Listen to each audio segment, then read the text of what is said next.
I'm Bambi Francisco with Vader News, and I'm speaking with Jason Green. He's a co-founder of Emergence Capital, which is a venture capital firm in Silicon Valley. Jason, thanks for joining me. Nice to be here.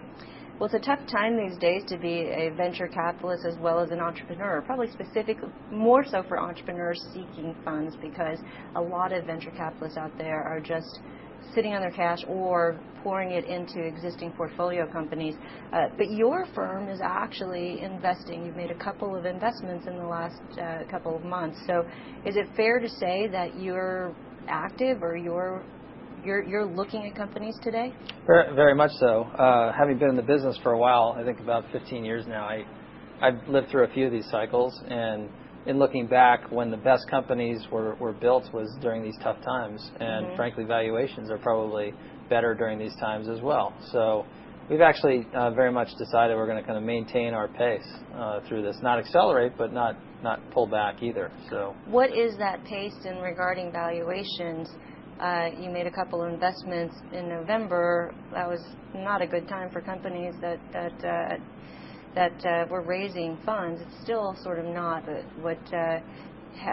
Was that valuation down from earlier in the year, in last year? Well, those two investments happen to be Series A investments, and if you look historically, Series A investments don't tend to change that much in terms of valuation. There's a certain amount of math in terms of how much capital. Like $3 to $4 million for Series A, something like that. Kind of on it's average. single-digit pre-money, valuations is common, and usually there has to be enough for management, there has to be enough for the investor, and there has to be enough in a future pool, option pool for future employees, and that math doesn't really change that much depending on the environment. So the harder part is to get people to make bets during these tough times for Series A investments, because a lot of times people are taking on a lot of risk in those early stage investments, and it's hard to see how you get paid for that necessarily down the line in today's environment.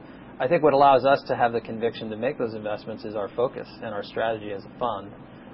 We now have a track record of building 25 successful companies in what we call technology-enabled services, and this is broadly, things like software as a service, information services, business process outsourcing, consumer services, and our track record of betting on companies like Salesforce.com and SuccessFactors and HireRight, all of which have gone public, even in this environment, gives us a lot of conviction on the space, and because of our focus and brand, we tend to see the best deals in the category. So are you seeing good quality stuff, too many Me Too companies? What are you seeing? Our quality actually continues to increase over time, and I think, again, we're a relatively new venture capital firm. We've been around 6 years now. So when we were first starting out, not many people, first of all, understood what technology-enabled services was, and secondly, that Emergence Capital was the leader. Not many people could say it, too. And some people even had trouble saying it. Now it's much more formally recognized. People can say it. It's off the tip of their tongues. And more importantly, Emergence has a great franchise now as a leader, and I still think to this day, frankly, there's no other firm that's 100% focused in this category, and that gives us tremendous deal flow and advantage in terms of understanding the pattern recognition about what's working and what's not.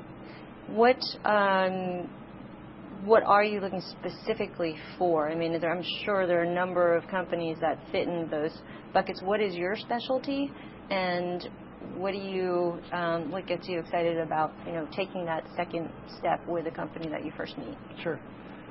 Well, we look for a lot of the classic things you would look for in kind of early stage investing around management team and markets and product value propositions. I think what's interesting to us right now, having kind of lived through what I call SaaS 1.0 and looking at a lot of the successful early companies that have built great businesses, is we're looking for companies now that have unique distribution leverage, and that is to increase the sales and marketing efficiency of these companies.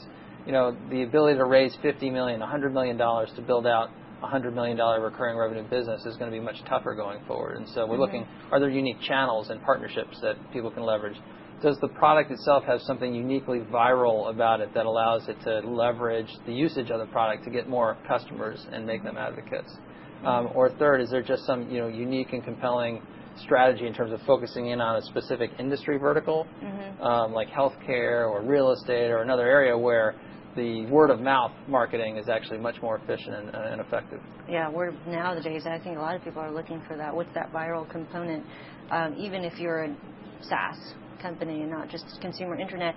What turns you off? When somebody walks in and you say, I think I won't take a second meeting with this company, or what don't you just, if you're in this industry, just please don't contact me. Well, I would say, frankly, the bar is pretty high for us to take a meeting nowadays, and so by the time that we actually make the commitment to meet with somebody, we've probably vetted the project by looking at the materials and making sure that they're thoughtful. B, that they want us as partners. I mean, if they're just looking for money, there's lots of places for money, but we want people who recognize our special and unique characteristics and want to understand our fit and look for the help that we can provide. And then third, part of it is, are they the kind of people that we want to do business with and be proud of being associated with, and that's kind of the intangible. But sometimes it looks good on paper, but when you meet the person, this is not a person you would trust and want to be in business with long term. Right. Okay. And the size of investment that you make and the stage, Series A?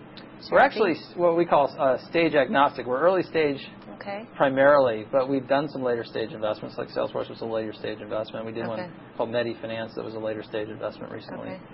We want to bet on leaders. That's our focus. And so sometimes we weren't around, when some of these companies were being built at the early stages, but we want to capture the opportunity to work with them going forward. So our typical investment, though, would be in the $2 to $3 million range. The Series A is probably our sweet spot, but we've done as little as $500,000 and as much as $10 million. So. Okay. Well, you heard it here. Jason Green is investing. So we're investing. That's good news for all the thousands of entrepreneurs, and you can contact Jason on Vader TV. So, Jason, thanks very much. Thank you. I've been speaking with Jason Green. He's a co-founder of Emergence Capital, a VC firm, 6-year-old VC firm in Silicon Valley. I'm Bambi Francisco.